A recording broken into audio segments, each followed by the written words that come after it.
नमस्कार, बहुत स्वागत आप सभी का। मैं हूं आपके साथ सुचित्रा गुप्ता। तो देहरादून से और नैनीताल से इस वक्त की एक बड़ी खबर सामने आ रही है, जहां पर देखिए नैनीताल में आयुर्वेदिक महाविद्यालय अनुसंधान केंद्र का उद्घाटन समारोह हुआ है और मुख्यमंत्री पुष्कर सिंह धामी ने इसका उद्घाटन किया है। पूरा राज्य हमारी आयुष भूमि है, सीएम धामी ने ये बड़ी बात वहां पर कही है। जाहिर सी बात है, क्योंकि हिमालय राज्य होने के कारण वहां पर अगर हम कहें तो औषधि बहुत भारी मात्रा में मिलती है, जड़ी बूटी वहां पर बहुत भारी मात्रा में मिलती है। इसीलिए सीएम धामी ने ये बात कही है कि औषधीय राज्य आयुर्वेदिक महाविद्यालय अनुसंधान केंद्र का उद्घाटन किया है। मुख्यमंत्री पुष्कर सिंह धामी ने उद्घाटन करते हुए कहा है कि हम यहाँ एक आध्यात्मिक क्षेत्र बनाने जा रहे हैं।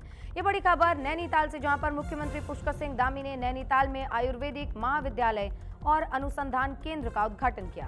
इस दौरान मुख्यमंत्री पुष्कर सिंह धामी ने कहा कि पूरा राज्य हमारी आयुष भूमि है, क्योंकि यहाँ पर बहुत ही भारी मात्रा में आयुर्वेदिक दवाएं मिलती हैं और आयुर्वेद की भूमि है उत्तराखंड। दुनिया भर से लोग यहाँ आयुर्वेद, आयुष, वेलनेस, स्वास्थ्य के लिए आते हैं और हम यहाँ एक आध्यात्मिक क्षेत्र बनाने जा रहे हैं। निश्चित रूप से लोगों को अपने राज्य में लाने के लिए इस दिशा में हमारे प्रयासों को बहुत गति मिलेगी। मैं हार्दिक बधाई देता हूं कि हमारा प्रयास आगे भी ऐसे ही जारी रहेगा। जो हमारा राज्य है, जो उत्तराखंड, ये आयुष की भूमि है, आयुर्वेद की भूमि है, योग की भूमि है, जड़ी बूटियों की भूमि है और पूरी दुनिया के लोग यहाँ आयुर्वेद, आयुष, हेल्थ इसके लिए आए। ये हमारा पूरा प्रयास है, इसके लिए अनेकों प्रयास हम कर रहे हैं। स्पिरिचुअल 2 जोन हम बनाने जा रहे हैं राज्य के अंदर, एक मऊ में, एक गढ़वाल में। और यहाँ पर आज के प्रयासों से जो आयुर्वेद यूनिवर्सिटी स्थापित हो रही है। तो देखिए अगली खबर देहरादून से, जहां देहरादून में आबकारी विभाग ने एक बड़ी कार्रवाई की है। नकली शराब के नेटवर्क का ये बड़ा खुलासा किया है। टीम ने एक आरोपी को भी गिरफ्तार किया। कब्जे से लाखों रुपए की अवैध शराब भी बरामद की गई है। ये बड़ी खबर देहरादून से, जहां देहरादून में आबकारी विभाग की टीम ने नकली शराब के नेटवर्क पर बड़ी कार्रवाई की है, जहां पर हर्रावाला क्षेत्र में हुई छापेमारी में लाखों रुपए की अवैध शराब बरामद की गई। इतना ही नहीं, एक आरोपी को भी गिरफ्तार किया गया है, जबकि दूसरा फरार बताया जा रहा है। जो फरार आरोपी है उसके खिलाफ लगातार पुलिस तलाशी अभियान चला रही है। इसी बीच आबकारी विभाग का कहना है कि हर्रावाला क्षेत्र से नकली शराब की सप्लाई का नेटवर्क अब हम लोगों ने उसका पर्दाफाश कर दिया है, जिस पर कार्रवाई भी अब शुरू कर दी गई है, क्योंकि जो आरोपी इस वक्त फरार थे उनको लेकर तलाशी अभियान भी शुरू किया जा चुका है। वहीं प्रभारी सहायक आबकारी आयुक्त का कहना है कि हमें पुख्ता सूचना मिली थी, यानी कि खबरियों ने जो इनपुट दी थी उसके मुताबिक हर्रावाला क्षेत्र में गोदाम से नकली शराब की सप्लाई की जा रही थी। मौके पर दबिश देकर शराब से भरी गाड़ी और गोदाम दोनों मिले। एक आरोपी को गिरफ्तार किया गया है, जबकि दूसरे के लिए तलाशी अभियान चलाया जा रहा है। देखिए, हमको विश्वस्त सूत्रों से खबर मिली थी कि इस हर्रावाला क्षेत्र में एक गोदाम बनाया गया है और यहाँ से अभी सप्लाई की जा रही है शराब की। तो जब हम सूचना पे विश्वास करके मौके पे पहुँचे तो हमें ये जो स्विफ्ट गाड़ी है वो यहाँ से जाती हुई दिखाई दी और इसमें कुल 10 पेटी शराब हमको मिली, जिसमें 9 पेटी आरएस की है, रॉल्स्टेक की, और 1 पेटी बियर की हमें मिली है। उसके बाद जो व्यक्ति है उसको हमने गिरफ्तार किया मौके पे, और जो दूसरा व्यक्ति जो जिसका यहाँ पे गोदाम था उसको भी हमने मौके से गिरफ्तार किया। और जब उसका दरवाज़ा खुलवाया तो यहाँ पे भी हमें 3 पेटी शराब और 5 पेटी बियर।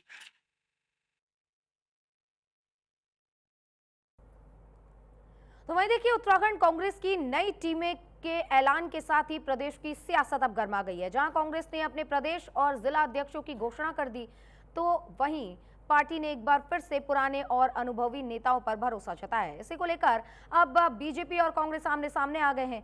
कांग्रेस की इस नियुक्ति सूची पर बीजेपी प्रदेश अध्यक्ष महेंद्र भट्ट ने तंज कसते हुए कहा है कि कांग्रेस के पास संगठन चलाने के लिए अब नए और सक्षम चेहरे नहीं बचे हैं।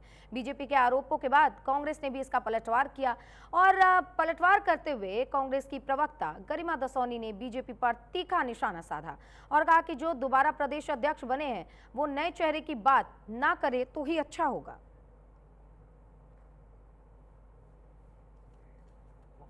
बधाई देता हूं, देर से ही सही उन्होंने अपनी एक टीम बनाई है। टीम में वो सब पुराने लोग हैं, पहले भी अध्यक्ष रहे हैं, चुनाव के पहले ही अध्यक्ष थे। ऐसी ही प्रीतम जी भी अध्यक्ष रहे, हमारे लिए कोई नया चेहरा है नहीं।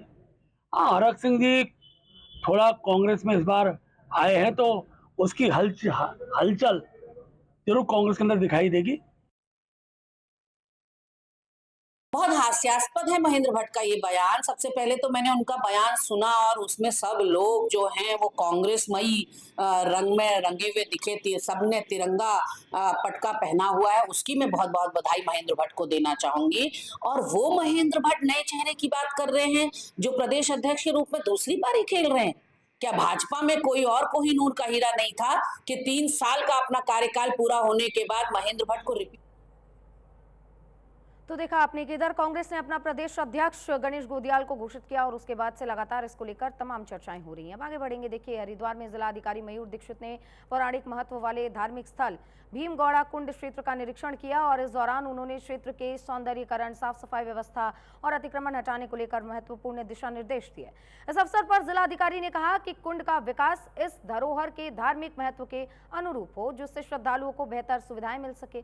उन्होंने ये भी कहा कि अधिकारियों को प्रभावी कार्य योजना बनाकर सौंदर्यीकरण कार्य जल्द ही शुरू करने के निर्देश भी दिए हैं। निरीक्षण के दौरान नगर निगम, HRDA अधिकारी और स्थानीय जनप्रतिनिधि मौजूद रहे।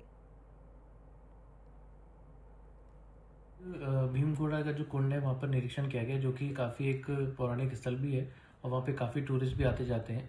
उस स्थल पर इस बार बारिश के कारण कुछ लैंडस्लाइडिंग हुई थी और साथ ही वहाँ पर जो स्थानीय नागरिक थे उनके द्वारा बताया गया कि यहाँ पर जो पानी आता है कुंड में उसमें कुछ समस्याएं आ रही हैं। साथ ही वहाँ पर अतिक्रमण और रख रखाव की कमी की वजह से टूरिस्ट के आवागमन में कमी हो रही थी, जिसको बेटर करने के लिए साथ ही आने वाले कुंभ महोत्सव से पहले उसको ठीक करने के लिए HRDA और नगर निगम की टीम के साथ निरीक्षण किया गया है।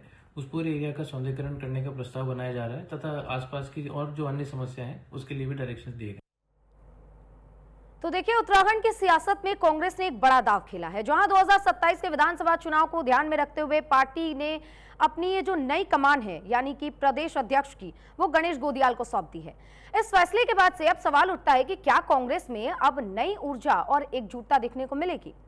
गढ़वाल कुमायूं की राजनीति, हमने पूर्व मुख्यमंत्री हरीश रावत से इस बारे में बातचीत की। अब उन्होंने कहा है कि इस नए बदलाव और कांग्रेस की रणनीति आने वाले समय में किस तरीके से काम करेगी और क्या 2027 में कांग्रेस को इससे फायदा हो सकता है। सुनिए पूर्व मुख्यमंत्री ने इसको लेकर क्या कुछ कहा। बातचीत करने के लिए हमारे साथ मौजूद हैं कांग्रेस के बहुत बड़े चेहरे हरीश रावत जी और वरिष्ठ नेता भी हैं। सर, जिस तरह से अब कांग्रेस की कमान जो है नए कमांडर पे गई गणेश गोदियाल जी, क्या कुछ कहना चाहेंगे 2027 की जो है आगामी रणनीति क्या रहेगी? मैं पार्टी हाईकमान को भी धन्यवाद देता हूँ और जो नई टीम आई है, टीम बनी है, वो हमारे सहयोगी साथी है, उनको भी बहुत बहुत बधाई और आगे के लिए शुभकामनाएं देता हूँ। संगठन सृजन के लंबे मंथन के बाद ये अमृत समन्वय रूपी जो अमृत निकला है, इस अमृत को हम सब लोग जो है अपने कार्यकर्ता साथियों तक और आम संघर्षशील जनता के बीच में भी बांटेंगे और उसे उसके आधार पर काम करेंगे और नई ताकत के साथ अपना विपक्ष धर्म पूरा करेंगे और उसके बाद 2027 में सत्ता धर्म को पूरा करने के लिए अपने को तैयार करेंगे।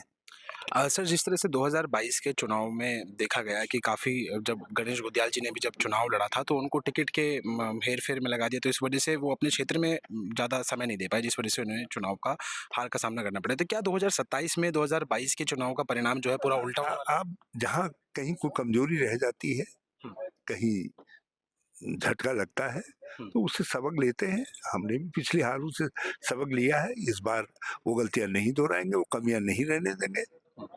काफ़ी लोग इसको विपक्षी दल भी और काफ़ी लोग जो है इसको कुमाऊं और गढ़वाल से जोड़ने का काम कर रहे हैं कि पहले कांग्रेस की वो श्री महेंद्र भट्ट जी कर रहे हैं, भाजपा कर रही है। हाँ, भाजपा ने पहले हिंदू मुसलमान करती थी, अब पता नहीं छोड़ दिया क्या कर रखा है। और फिर उसके बाद विधानसभा में उन्होंने इंची टेप लेकर के नापने लगे, पहाड़ और मैदान कर दिया।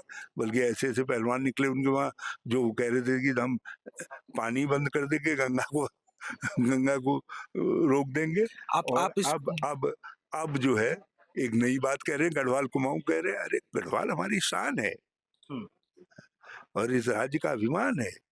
हमारा राज्य आंदोलन में उन्होंने नेतृत्व किया, गढ़वाल ने राज्य बनाया, तो उसमें गढ़वाल की भाई बहनों की बहुत बड़ी भूमिका है, बहुत बड़ी भूमिका है। आप इसको किस रूप से देखते हैं कि पहले जो प्रदेश अध्यक्ष थे वो कुमाऊं के थे और भी किसी गांव का तो होगा। किसी न किसी गांव को तो होगा ना। क्या ऐसा तो कोई नहीं है कि ज्यादा भारी बहुमत जो है अब गढ़वाल की भाजपा तरफ को तो ज्यादा आसमान से आते हैं, हम्म। इसलिए वहाँ के तो आसमानी लोग हैं, उनका एक ही बाप है, ये नागपुर संघ। और हमारी तो जमीन है, हमारी धरती है, हमारे गांव है, मिट्टी है, हमारे माँ बाप है, हमारे बुजुर्ग हैं। तो हमारे जो कांग्रेस का जो नेता आता है वो धरती से, मिट्टी से आता है, अपने गाँव से आता है, अपने गली मोहल्ले से आता है। अपने कैमरा पर्सन आशु के साथ मैं हरिवंश वशिष्ठ, न्यूज इंडिया, देहरादून। तो सुना आपने कि पूर्व मुख्यमंत्री हरीश रावत ने किस तरीके से कांग्रेस के नए प्रदेश अध्यक्ष को लेकर जो राजनीति हो रही है और भाजपा जो हमला बोल रही है उसको लेकर उन्होंने पलटवार किया है। वहीं देखिए, कांग्रेस के प्रदेश अध्यक्ष, जिला अध्यक्षों की नई लिस्ट जारी हो गई है, जिसमें काशीपुर में कांग्रेस के अंदर भड़की बगावत की आग। अब देखिए, हाईकमान के फैसले पर कांग्रेसियों का गुस्सा भी फूटा है। इसका पूरा कारण क्या है वो भी हम आपको विस्तार से बताते हैं। देखिए, उत्तराखंड कांग्रेस में हाईकमान ने एक ताजा फैसला लिया है और फैसले में संगठन के अंदर अब सियासी भूचाल भी ला दिया है, जहां प्रदेश अध्यक्ष और जिला अध्यक्षों की नई लिस्ट जारी होते ही असंतोष का सिलसिला भी शुरू हो चुका है। वहीं इसका सबसे बड़ा असर काशीपुर में देखने को मिला, जहां पर पार्टी के कार्यकर्ताओं ने खुलकर बगावत का बिगुल फूंक दिया है। पूरा मामला क्या है समझिए। एक और निजी होटलों में बड़ी संख्या में कांग्रेसी एकत्रित हो रहे हैं, तो दूसरी ओर हाईकमान के फैसले के खिलाफ नारेबाजी भी चल रही है। होटल में हुई मीटिंग में कांग्रेसियों ने साफ कह दिया है कि जब पूरा संगठन एक नाम पर एकजुट था तो फिर दिल्ली से ऐसा फैसला क्यों लिया गया जो जमीनी हकीकत से मेल ही नहीं खाता। वहीं कई नेताओं ने यह भी कहा है कि इससे पहले भी निकाय चुनाव में हाईकमान ने इसी तरीके का फैसला लेकर मुशर्रफ हुसैन को महानगर अध्यक्ष बनाया था, जिसके बाद से कांग्रेसी को करारी हार का सामना करना पड़ा। अब देखिए, काशीपुर के कांग्रेसी जो वहां पर कार्यकर्ता हैं, जो वहां के पदाधिकारी हैं, वो साफ कह रहे हैं कि उन्होंने पार्टी नहीं छोड़ी है, लेकिन पार्टी ने उनकी आवाज अनसुनी कर दी है। यही चिंगारी आने वाले चुनाव में कांग्रेस की सबसे बड़ी चुनौती भी बन सकती है।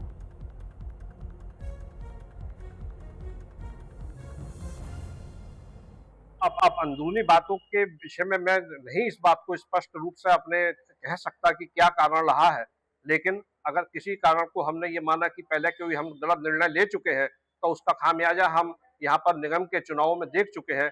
अब हमें चेतने की आवश्यकता है। इसी कारण हमने यहाँ पर संगठन सृजन अभियान के तहत अपने समस्त कार्यकर्ताओं ने उपस्थित होकर अपनी भावनाओं से अवगत कराया गया और एक सही रूप से एक सही प्रत्याशी यहाँ पर जिलाध्यक्ष के रूप में आए। सब लोगों ने अपना उसके लिए वोट किया और सब लोगों ने अपनी राय से अवगत कराया और उस भावनाओं को दरकिनार करते हुए एक नए फिर हम पुरानी गलती की ओर दौड़ते हैं जो संगठन को यहाँ पर नहीं सजो सकते।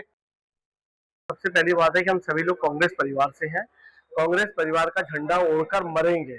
सबसे पहली बात यह है, यदि परिवार में कोई भी निर्णय सही और गलत होता है, स्वतंत्रता है सबके बीच में। आज पूरा का पूरा वरिष्ठ कांग्रेस परिवार, सारे वरिष्ठ कांग्रेसी, बुजुर्ग कांग्रेसी, महिला कांग्रेस, हमारे यूथ कांग्रेस, पार्षद सारे के सारे ब्लॉक अध्यक्ष, महिला अध्यक्ष, सभी लोग यहाँ पर उपस्थित थे। सभी लोगों का एक ही बात एक सुर से कहने का है कि जब संगठन सृजन अभियान चलाया गया, उस संगठन सृजन अभियान में एक ही बिंदु था कि जो कार्यकर्ताओं की राय होगी उस राय के उपरांत।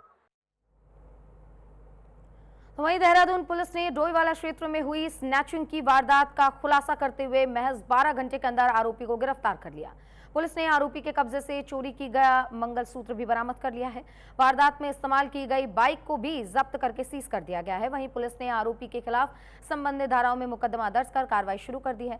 पूरा मामला यह है कि आरोपी ने बुजुर्ग महिला से पता पूछने के बहाने गले से चेन छीन लिया था, जो कि मंगलसूत्र था उनका, और मौके से फरार हो गया था। उसके बाद से सीसीटीवी के आधार पर लगातार पुलिस छानबीन कर रही थी, छापेमारी कर रही थी और अब पुलिस को एक बड़ी सफलता हाथ लगी है।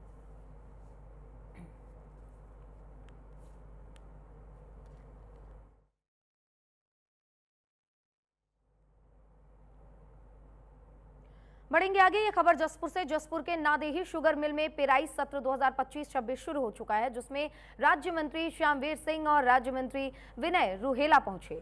वहीं पेराई में विधायक आदेश चौहान भी मौजूद रहे। तो दूसरी ओर किसान की अपनी मांगों को लेकर धरने पर बैठे नजर आए। बता दें कि जसपुर नादेही शुगर मिल का पेराई सत्र का शुभारंभ किया गया, जिसमें फैक्ट्री में पूजा अर्चना के बाद से बैलों को तिलक लगाकर किसान को शॉल उड़ाकर सम्मानित भी किया गया। वहीं कार्यक्रम में पहुंचे राज्य मंत्री सोमवीर सिंह ने बताया कि मिल समय से शुरू हो गई है और पेराई से पहले मरम्मत करा दी गई है। वहीं धरने पर बैठे किसानों का आरोप है कि मिल कर्मचारी अपनी वाहवाही लूटने के लिए प्रोग्राम चला रहे हैं और अभी तक मिल चालू नहीं हुआ है। मिल प्रबंधक नेताओं की चापलूसी में लगे हुए हैं। साथ ही किसानों का आरोप यह भी है कि मिल अभी तक चली ही नहीं है और उनकी रिपेयरिंग पहले ही हो गई है।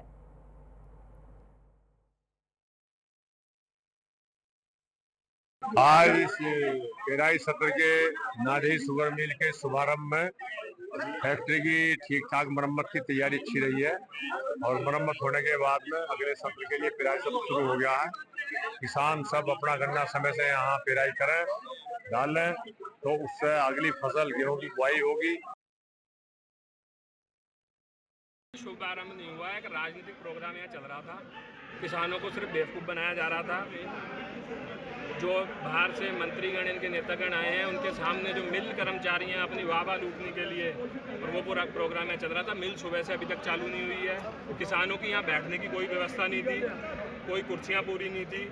तो हम इसलिए अब धरने पर यहाँ बैठे हैं दरी पे, शायद क्योंकि हमारी जो किसानों की आवाज़ है वो दरी पे से ही इन्हें सुनाई देती है। वहीं रामनगर में बीजेपी कार्यकर्ताओं ने रामनगर के उपजिलाधिकारी को एक ज्ञापन सौंपा है। ये ज्ञापन छोई और बेलपड़ाव गांव में 23 अक्टूबर को हुए मांस प्रकरण की निष्पक्ष जांच को लेकर सौंपा गया है। बीजेपी नगर अध्यक्ष भूपेंद्र ख्याति के नेतृत्व में पार्टी प्रतिनिधि मंडल ने जिलाधिकारी के नाम एक ज्ञापन सौंपते हुए घटना से जुड़ी सभी परिस्थितियों की निष्पक्ष जांच की मांग की।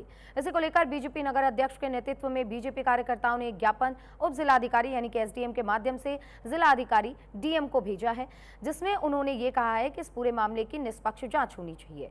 इससे स्पष्ट शब्दों में कहा गया है कि बीच में कोई ऐसी कड़ी है जिसने गौमांस की गलत सूचना हिंदूवादी नेताओं तक पहुंचाई है और वहां पर उसके बाद बवाल हुआ। साथ ही ये भी कहा है कि उनकी टीम इस मामले की निष्पक्ष जांच को लेकर पार्टी हाईकमान से संपर्क कर रही है। आप सभी को विदित है कि विगत कुछ दिन पूर्व जो है सोई, बेलपड़ा और रामनगर में एक गौमांस को लेकर एक भ्रामक कोई खबर फैली और जिस कारण से जो है बहुत बड़ा नुकसान हो गया। उस नुकसान में दोनों ही तरफ का नुकसान हुआ है, चाहे वो कुछ लोग उसमें निर्दोष फंसे हैं और चाहे वो उस मारपीट को लेकर हो, संदर्भित विषय हो, चाहे थाने को लेकर विषय हो। तो हमारा तो विषय यही था। आज हमने डीएम साहब को ज्ञापन दिया है कि इस संदर्भ में निष्पक्ष जांच होनी चाहिए।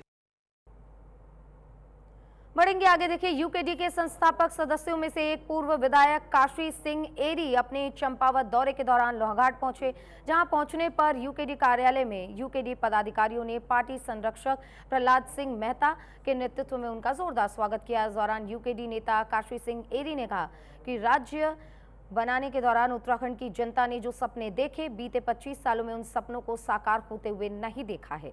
उन्होंने कहा कि विकास हुआ है सिर्फ तराई क्षेत्रों का, आज भी पर्वतीय क्षेत्र विकास की राह देख रहे हैं। साथ ही उन्होंने राज्य और पर्वतीय क्षेत्र के विकास के लिए उत्तराखंड क्रांति दल को अपना सहयोग देने की अपील भी की। उन्होंने यूकेडी कार्यकर्ताओं में जोश भरते हुए कहा कि अभी 2027 की तैयारियों के लिए जुटने की अपील भी की है। अब इस दौरान कई यूकेडी पदाधिकारी मौजूद रहे हैं।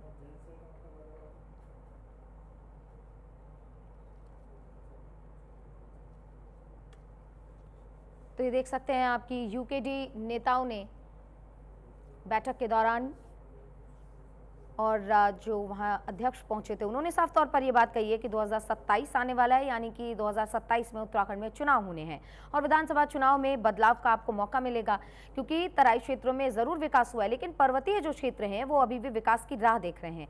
यानी कि उनको इंतजार है कि पर्वतीय क्षेत्रों में भी उस प्रकार विकास हो पाएगा कि आने वाली जब मानसून होगी और अगर उत्तराखंड में मानसून के दौरान कई ऐसी आपदाएं आती हैं जिनकी वजह से लोगों को परेशानी होती है, कई ऐसे घर हैं जो टूट जाते हैं, तो विकास की राह अभी इस वक्त पर्वतीय क्षेत्र देख रहा है। अगर वहाँ पे विकास होता है तो ऐसे में लोगों को थोड़ी सी समस्याओं से राहत मिल सकेगी। इतना ही नहीं, काशी सिंह एरी लोहाघाट जब पहुंचे तो उनका बहुत ही गर्मजोशी से यूकेडी कार्यकर्ताओं ने स्वागत किया और कार्यकर्ताओं ने उनका जोरदार स्वागत करते हुए उन्हें तमाम वहां की परेशानियों से भी अवगत करवाया। उसके बाद बैठक में विस्तार से इन सभी चीजों को लेकर चर्चा की गई। यूकेडी नेता काशी सिंह एरी, ये तस्वीरें उन्हीं की आप देख रहे हैं जो लोहाघाट पहुंचे थे, जहां पर कार्यकर्ताओं ने बहुत ही गर्मजोशी के साथ उनका स्वागत किया। जनता को बता देते कि भाई ऐसा नहीं हुआ है, ऐसा होना चाहिए। वो खुद जनता हमसे कह रही कि नहीं आप आइए, ये चीज़ होनी चाहिए। जनता के अंदर खुद ये भावना आ गई है कि भाजपा और कांग्रेस ने 25 साल तक इस प्रदेश को लूटा है और यहाँ का विकास नहीं किया है, यहाँ के लोगों की नहीं सुनी है, इसलिए यूकेडी को आना चाहिए, ये जनता खुद कह रही है। अब हमारे साथियों का, उत्तराखंड क्रांति के साथियों का ये ड्यूटी है, ये कर्तव्य है कि वो जनता के बीच में जाएं, उनसे मिलें और उनकी बातें सुन के इस मुहिम को आगे बढ़ाएं, जनता को इसके साथ जोड़ें। तो वहीं देखिए, बाईपास निर्माण के लिए प्रशासन और ग्रामीणों के बीच बैठक हुई है। बैठक में रायकोट में ग्रामीणों का भूमि देने से इनकार कर दिया गया है। देखिए, बाईपास के लिए कृषि भूमि नहीं देंगे, ये बात ग्रामीण बोल रहे हैं। ग्रामीणों के हित का ध्यान रखा जाएगा, ये बात एसडीएम बोल रहे हैं। अब देखिए, दोनों के बीच यानी कि ग्रामीण और प्रशासन के बीच जब ये बैठक हुई है जिसमें बाईपास बनाने को लेकर बात की गई, अब ग्रामीण कह रहे हैं कि वो अपनी जमीन नहीं देंगे, इधर एसडीएम कह रहे हैं कि सभी का ध्यान रखा जाएगा। राष्ट्रीय राजमार्ग पर लोहाघाट के पास देवराड़ी बैंड में मरोड़ा खान तक बनने वाले बाईपास निर्माण के लिए प्रशासन और एनएच साथ ही ग्रामीणों के साथ ये बैठक हुई है, जिसमें एनएच के अधिकारियों ने बाईपास के निर्माण की जानकारी नक्शे के माध्यम से ग्रामीणों और प्रशासनिक अधिकारियों को दी। वहीं बैठक में ग्रामीणों ने बाईपास निर्माण के लिए अपनी कृषि भूमि देने से इनकार कर दिया है। इस दौरान ग्राम प्रधान प्रतिनिधि ने ग्रामीणों की ओर से एसडीएम को ज्ञापन सौंपा। वहीं मामले में जिलाधिकारी मनीष कुमार को उन्होंने ये कहा है कि ग्रामीणों के हित का ध्यान रखा जाएगा और मुख्यमंत्री धामी के कार्यक्रम के चलते देखिए एक बैठक होनी थी जो बैठक नहीं हो पाई है। अब देखिए, जिला अधिकारी के गांव में न आने से ग्रामीणों को काफी ज्यादा निराशा भी देखने को मिली है। वहीं बैठक में एनएच के अधिशासी अभियंता, ग्राम प्रधान प्रतिनिधि, बीजेपी मंडल अध्यक्ष, क्षेत्र पंचायत सदस्य सहित समस्त यानी कि सारे ग्रामीण वहां पर जो जनता थी वो मौजूद थी और एनएच के अधिकारी और राजस्व विभाग के उप निरीक्षक भी मौके पर मौजूद रहे, जिन्होंने बातचीत की, ग्रामीणों को समझाने की कोशिश की। लेकिन डीएम के वहां नहीं पहुंचने से कहीं ना कहीं ग्रामीणों में असंतोष की भावना भी देखने को मिली।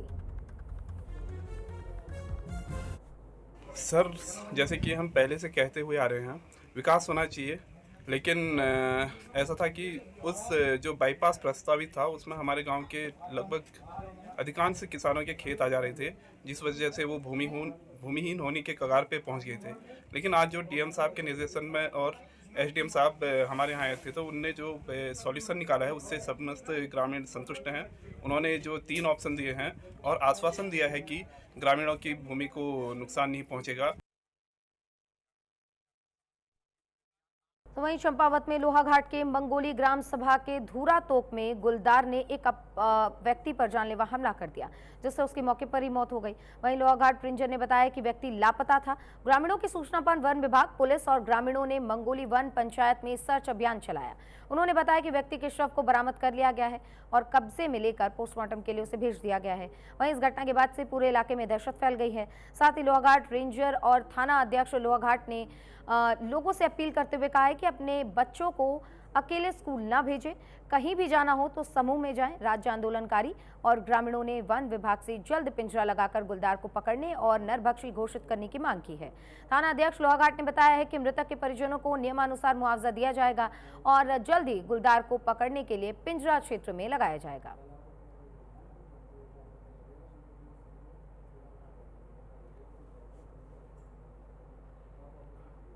तो वहीं देखिए, दिल्ली में हुए बम ब्लास्ट को लेकर उत्तराखंड में हाई अलर्ट अभी भी जारी है। इसको लेकर बाजपुर में सीओ विभव सैनी के नेतृत्व में पुलिस ने मार्च निकाला और फ्लैग मार्च कोतवाली से शुरू होकर मुंडिया पिस्तौर तिराहे तक निकाला गया। इस दौरान सीओ विभव सैनी ने बताया है कि सभी लोगों से शांति व्यवस्था उन्होंने बनाए रखने की अपील की है।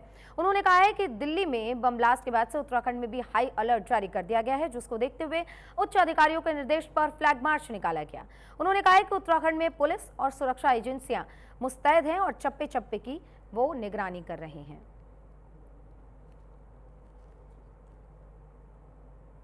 ये आपको पता है, दिल्ली बम धमाकों के अंतर्गत पूरे राज्य में हाई अलर्ट घोषित है। इसमें आम जन की सुरक्षा के लिए और उन्हें सुरक्षा का वादा करते हुए उत्तराखंड पुलिस विभिन्न जगह फ्लैग मार्च निकाल रही है। इसमें आज इसी चीज़ को लेते हुए बाजपुर में भी एक फ्लैग मार्च निकाला जा रहा है, जिसमें थाने और बाजार क्षेत्र में मुड़िया क्षेत्र तक पूरा एक फ्लैग मार्च निकाला जाएगा, जिसमें बाजपुर क्षेत्र के सभी जो सब इंस्पेक्टर्स हैं और जो कांस्टेबल्स हैं एवं केलाखेड़ा क्षेत्र के जितने भी सब इंस्पेक्टर हैं और कांस्टेबल्स हैं सब इसमें प्रतिभाग कर रहे हैं। तो दिल्ली में हुए ब्लास्ट को लेकर पूरे उत्तराखंड में भी अलर्ट है, क्योंकि उत्तराखंड में भारी संख्या में पर्यटक वहां जाते हैं और उत्तराखंड की वादियों का वो मजा लेते हैं, उनका आनंद लेते हैं। लेकिन ऐसे में जब दिल्ली में ब्लास्ट हुआ, उसको लेकर अभी प्रशासन भी अलर्ट मोड पर है और मुख्यमंत्री भी नजर बनाए हुए हैं। इन्हीं खबरों के साथ रुकेंगे एक ब्रेक के लिए, चल लौटेंगे।